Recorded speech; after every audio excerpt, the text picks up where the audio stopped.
Praise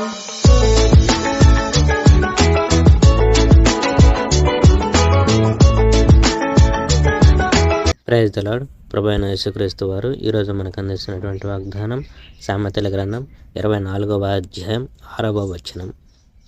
వివేకం గల నాయకుడివై యుద్ధము చేయము, దుర్మార్గం చూసి అసూయపడవద్దు, వారితో ఉండేందుకు నీ సమయం వ్యర్థం చేసుకోకు.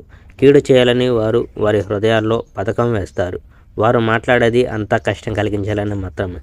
మంచి గృహాలు జ్ఞానము వివేకము మీద కట్టుబడతాయి. జ్ఞానము వల్ల గదులు అన్నీ ప్రశస్తమైన మరియు సంతోషకరమైన సంపదతో నిండిబడతాయి. జ్ఞానము ఒక మనిషిని శక్తివంతం చేస్తుంది, తెలివి ఒక మనిషికి బలం ఇస్తుంది. నీవు యుద్ధం ప్రారంభించక ముందు జాగ్రత్తగా పథకాలు వేయాలి. నీవు విజయం కావాలి అని అనుకుంటే నీకు మంచి సలహాదారులు చాలామంది ఉండాలి. బుద్ధిహీనులు జ్ఞానమును గ్రహించలేరు. మనుషులు ముఖ్యమైన విషయాలను చర్చిస్తున్నప్పుడు బుద్ధిహీనులు ఏమీ చెప్పలేరు. నీవు కష్టాలు కలిగించాలని ఎల్లప్పుడూ తలుస్తుంటే నీవు కష్టాలు పెట్టే మనిషివి అని ప్రజలు తెలుసుకుంటారు, మరియు వారు నీ మాట వినరు. బుద్ధిహీనుడు చేయాలని తలపెట్టే విషయాలు పాపం. ఇతరుల కంటే తానే మంచివాడిని అనుకునే మనిషిని ప్రజలు అసహ్యించుకుంటారు.